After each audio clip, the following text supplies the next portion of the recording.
बच्चों लोग तो आज हम पढ़ेंगे सेंटर ऑफ मास, है ना।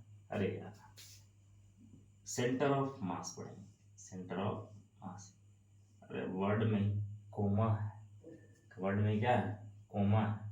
चले मत जाइए कोमा, है ना। तो हम सिंपल सवाल पढ़ेंगे, है ना। Centre of mass of uniform rod सबको पता है, इसको बताने की जरूरत नहीं पड़ता है। यूनिफॉर्म रड सबको पता है, बताइए कितना होता है। अरे यार, जो जो सो गया ना उसका भी आत्मा बड़बड़ाता है सर। 0,L/2, ये सबको मालूम है।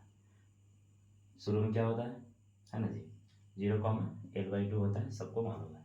चलो, यूनिफॉर्म रड का बात नहीं करेंगे क्योंकि सबको याद होता है। लेकिन अब आ जाओ दूसरी चीज में।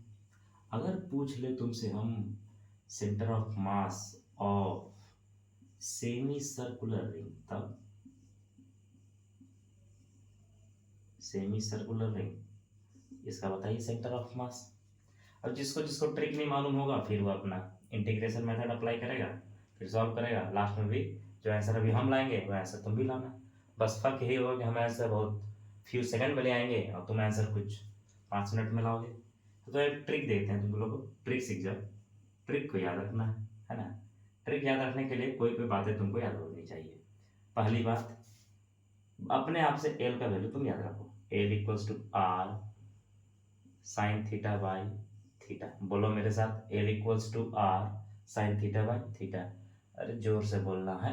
L=R sine theta by theta. ये तुमको याद रखना है। ट्रिक कैसे काम करता है अभी हम बताते हैं तुमको।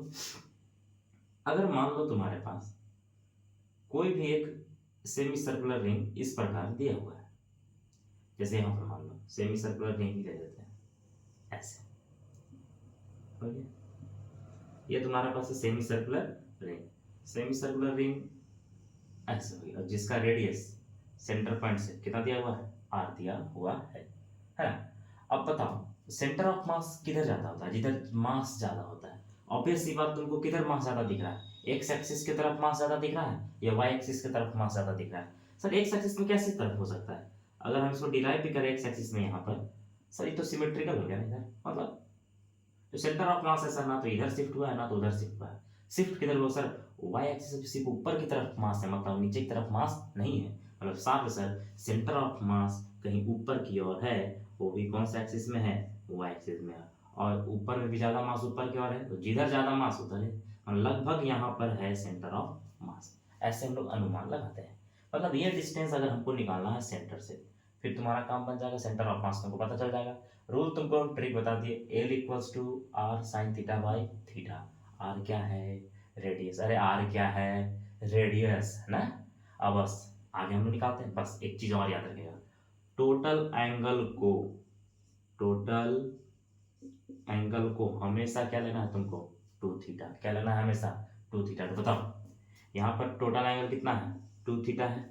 और 2 थीटा कितना के बराबर है जी? अरे बोलो कितना के बराबर है? अरे कितना के बराबर है? कितना के बराबर है? सबको पता चल गया, 180 डिग्री। तो बताइए थीटा कितना आ गया? 90 डिग्री। थीटा को चेंज कर दो रेडियन में तो क्या बोलते हैं इसको? पाई/2 बोल सकते हैं। बस पुट कर दो फॉर्मूला में, देखो आ गया मेरा आंसर। L= क्या चीज? R sine theta. थीटा का वैल्यू मेरा कितना आ गया? पाई/2, है ना। और नीचे भी थीटा था तो वैल्यू कितना आ गया? पाई/2। बताओ साइन 90 का वैल्यू कितना है? साइन 90 की वैल्यू सबको मालूम है कितना होता है? 1 होता है। 1 हो गया। और पाई/2 कहाँ आ गया? नीचे आ गया, है ना। अब तुम बताओ क्या हो जाएगा? ऊपर हो ना, क्या हो गया? तो 2 ऊपर चला गया तो क्या हो गया? 2R/, किस में? नीचे पाई। ये कौन सा एक्सिस में आया है? वाई एक्सिस में। मतलब सेंटर ऑफ मास मेरा कितना होगा? सेंटर ऑफ मास मेरा इसका होगा सर, एक्स में कितना हो गया? 0 और वाई में कितना हो गया? 2R/पाई। तुम भी सॉल्व करो इंटीग्रेशन मेथड से, इतना ही आंसर आएगा। और हम भी सॉल्व किए इस मेथड से, इतना ही आंसर आएगा। कौन जल्दी बन गया? ये जल्दी बन गया। अरे खुश हुआ जी। अगर खुश हो गए हो तो चैनल को सब्सक्राइब करो, थोड़ा बहुत कमेंट करो और बताओ कहाँ से हो तुम, है ना। चलो ओके, थैंक यू। चैनल को सब्सक्राइब करो यार।